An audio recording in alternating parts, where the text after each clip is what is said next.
Ravi de vous retrouver sur Arte pour un nouveau numéro du Dessous des cartes. Aujourd'hui, on commence avec un endroit singulier de la planète, le détroit de Gibraltar. À peine 15 kilomètres séparent ici l'Espagne du Maroc, l'Europe de l'Afrique. Et nous sommes, vous le voyez peut-être, à la frontière entre l'océan Atlantique et la mer Méditerranée. C'est l'un des lieux de circulation maritime les plus fréquentés de la planète. Le détroit de Gibraltar, par lequel je voulais commencer pour vous emmener en Espagne, ce pays européen si bien servi par la géographie, vaste territoire entre deux continents, deux mers, puissant également par sa langue, le castillan étant sa domination en deuxième position derrière le chinois. L'Espagne, un pays que les retournements de l'histoire ont pourtant conduit à une certaine retenue dans l'usage qu'elle aurait pu faire de sa puissance. Ainsi, aujourd'hui, Madrid apparaît comme un acteur discret des relations internationales. Essayons de comprendre pourquoi avec nos cartes. À la pointe sud-ouest de l'Europe, l'Espagne occupe une position géographique singulière. Au carrefour, on l'a dit, entre le continent européen et l'Afrique du Nord, qui sont donc séparés par le stratégique détroit de Gibraltar. L'Espagne partage la péninsule ibérique avec le Portugal, à sa frontière ouest. Le pays ouvre à l'est sur la Méditerranée, avec les îles Baléares. À l'ouest, sur l'Atlantique jusqu'à l'archipel des Canaries, et au nord, sur le golfe de Gascogne. Les Pyrénées délimitent la frontière terrestre avec la France. Au sud, l'Espagne revendique le contrôle de Gibraltar, une enclave britannique depuis 1713, et elle possède les villes de Melilla et Ceuta sur la côte marocaine, on y reviendra. Le territoire espagnol, plus de 500 000 km², est strié de nombreuses chaînes de montagnes, les sierras. Son climat aride et sa grande couverture forestière le rendent particulièrement vulnérable au changement climatique et chaque été, les incendies ravagent des centaines de milliers d'hectares de forêt. Avec 47,4 millions d'habitants, l'Espagne est le quatrième pays le plus peuplé d'Europe, mais loin derrière l'Allemagne, la France et même l'Italie. Comme ailleurs en Europe, la population espagnole vieillit, mais le solde démographique reste positif car le pays accueille un nombre important d'immigrés, marocains, roumains, britanniques et colombiens notamment. L'économie espagnole, la quatrième de l'Union européenne, est avant tout basée sur les services qui représentent 67% environ de son PIB. Le tourisme est le premier secteur d'activité espagnole en chiffre d'affaires et en emploi, grâce à la richesse culturelle et les innombrables plages qui attirent des touristes venus de toute l'Europe, allemands, britanniques et français sur le podium. L'ouverture sur le monde de l'Espagne est liée à sa géographie, mais aussi à son histoire, faite de brassage et de colonialisme, et c'est ce qu'on va voir maintenant. À partir de 711, la péninsule est en grande partie conquise par les Maures musulmans. Au cours des siècles suivants, ils y installent une brillante civilisation islamique à l'Andalous, dont la capitale est Cordoue. Chassés vers le nord, les chrétiens entreprennent alors la Reconquista. 8 siècles plus tard, elle s'achève avec la prise de Grenade en 1492 par l'armée des rois catholiques de Castille et d'Aragon. Les musulmans et les juifs sont contraints à l'exil ou à la conversion. En 1492 également, la couronne espagnole finance le premier voyage de Christophe Colomb, marquant le début de la colonisation espagnole du monde. Ainsi, vers 1547, regardez l'étendue de l'empire de Charles Quint, en Europe où il règne sur l'empire des Habsbourg, au Maghreb et aux Amériques. En 1580, l'empire de Felipe II s'agrandit vers l'Asie, aux Philippines. Mais en 1648, ce siècle d'or colonial prend fin et la puissance espagnole entame un lent effacement de la scène économique et politique internationale.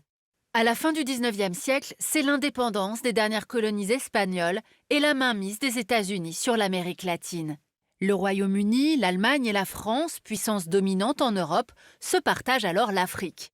L'Espagne n'obtient qu'une portion congrue, le Rio de Oro, puis en 1912, un protectorat situé au nord du Royaume du Maroc par un accord avec la France.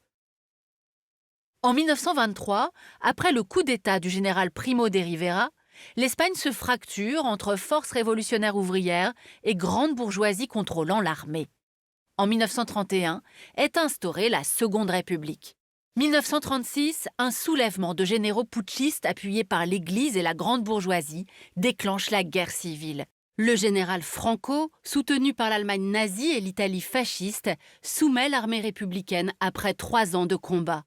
Mais contrairement à Hitler et Mussolini qu'il soutient durant la Seconde Guerre mondiale, Franco reste au pouvoir à la fin de la guerre et ne le quitte qu'à sa mort en 1975. La répression est féroce, 200 000 morts et près d'un demi-million d'exilés politiques. Et dans les années 60, cette répression se concentre sur l'ETA, une organisation indépendantiste basque qui fait pression sur le régime par la violence armée. Après la mort de Franco, l'Espagne, mise au ban sous la dictature, rejoint tardivement le camp des démocraties occidentales. 1982, Madrid intègre l'OTAN et le Parti socialiste espagnol arrive au pouvoir. 1986, l'Espagne entre dans la communauté européenne. Les subventions vont alors métamorphoser le pays. La population se libère, à Madrid c'est la movida, une vague de changement parcourt la société et la culture espagnole. Alors aujourd'hui, où en est l'Espagne? Ancrage dans la démocratie, modernisation de l'économie, fin du terrorisme basque, rayonnement culturel. Le pays a désormais trouvé sa place parmi les nations européennes, une place singulière et un certain nombre de défis toujours à relever. C'est ce qu'on va voir maintenant. Depuis 2010, l'Espagne traverse une grave crise politique. Elle oppose en Catalogne les indépendantistes, qui sont majoritaires dans cette région, au pouvoir central. Le référendum de 2017, tenu dans un climat de grande tension et de manifestations géantes, a engagé la Catalogne dans un processus de séparation jugé depuis illégal par Madrid et désormais suspendu. Autre enjeu sensible, la mémoire de la guerre et des crimes de la répression franquiste qui continuent de diviser les Espagnols. Les défenseurs des victimes de la dictature réclament l'ouverture des fosses communes qui abriteraient près de 130 000 corps et l'abrogation de la loi d'amnistie de 1977 qui bloque tout procès. Depuis octobre 2022, la loi dite de mémoire démocratique engage néanmoins la responsabilité de l'État pour financer les fouilles et les exhumations. Sur le plan économique, l'Espagne se remet enfin de la grande crise de 2008 qui a entraîné une récession de plusieurs années. Cette crise a aussi conduit, en mai 2011, au mouvement des indignés, une contestation du système par de jeunes urbains qui ne se reconnaissaient plus dans les partis traditionnels. Le Covid fut une épreuve particulièrement difficile pour le deuxième pays le plus visité au monde, mais le tourisme repart aujourd'hui à la hausse. En 2022, l'Espagne a accueilli plus de 71 millions de visiteurs, presque autant qu'avant la pandémie. À Barcelone, la capitale catalane, ce tourisme de masse, 27 millions de visiteurs par an pour 1,7 million d'habitants, a d'ailleurs provoqué une profonde lassitude. La situation économique du pays se rétablit peu à peu. Fin 2022, le taux de chômage a atteint son plus bas niveau depuis 15 ans, à 12,5% en moyenne. Ce chiffre reste cependant le plus élevé d'Europe et il cache de grandes disparités régionales. On le voit sur cette carte qui montre bien les inégalités économiques entre le nord et le sud du pays. Plus la couleur est foncée, plus le taux de chômage est élevé. Alors sur le plan géopolitique à présent, où va l'Espagne? On va le voir, elle tente de profiter au mieux de sa position charnière entre Europe et Maghreb, laquelle est aussi parfois une source de tension.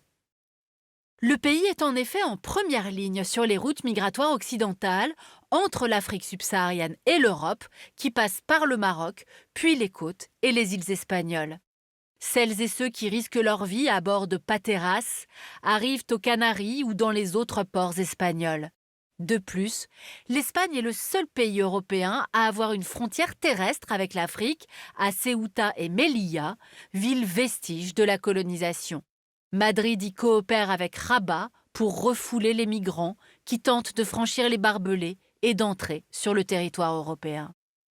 Cette coopération a un prix diplomatique. En mai 2021, les forces de l'ordre marocaines ont laissé passer 8000 migrants en 24 heures à Ceuta pour faire pression sur le gouvernement espagnol à propos de la question du Sahara occidental.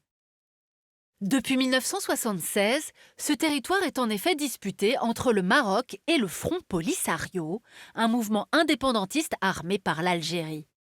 Alors que l'Union européenne défend un règlement de ce conflit par un référendum d'autodétermination sous l'égide de l'ONU, Le gouvernement de gauche de Pedro Sanchez a décidé début 2022 de soutenir la proposition de paix marocaine. Conséquence de ce virage diplomatique, l'Algérie a suspendu le traité de coopération, l'alliant avec l'Espagne. Alors que l'Espagne est très dépendante des importations de gaz algérien, Alger a décidé d'augmenter le prix du gaz vendu aux Espagnols, aggravant encore l'inflation. Porte de sortie pour l'avenir, l'éolien, l'hydraulique et le solaire, qui ont représenté plus de 21% du mix énergétique espagnol en 2020. Voilà pour ce voyage en Espagne, richement doté par la géographie, malmené par l'histoire, notamment avec la guerre civile et les années Franco. L'Espagne, une puissance comme retenue, qui pour peser davantage, notamment au sein de l'Union européenne, est en train de se rapprocher de son voisin portugais, en dépit de relations souvent houleuses par le passé. La preuve, cette photo où l'on voit au centre Antonio Costa, Premier ministre du Portugal, et Pedro Sanchez, le Premier ministre espagnol, en mars 2023, lors d'un sommet ibérique à Lanzarote, aux Canaries. Ils se sont notamment mis d'accord pour être à l'avant-garde en Europe des énergies renouvelables. Pour aller plus loin, cet ouvrage d'une spécialiste de la culture espagnole, Le traitement de la crise en Espagne, publié chez Atlante. Ainsi s'achève ce nouveau numéro du Dessous des cartes. Rendez-vous bien sûr la semaine prochaine, même endroit, même heure. Et d'ici là, n'oubliez pas notre site internet arte.tv où vous retrouvez l'ensemble de nos vidéos. À bientôt.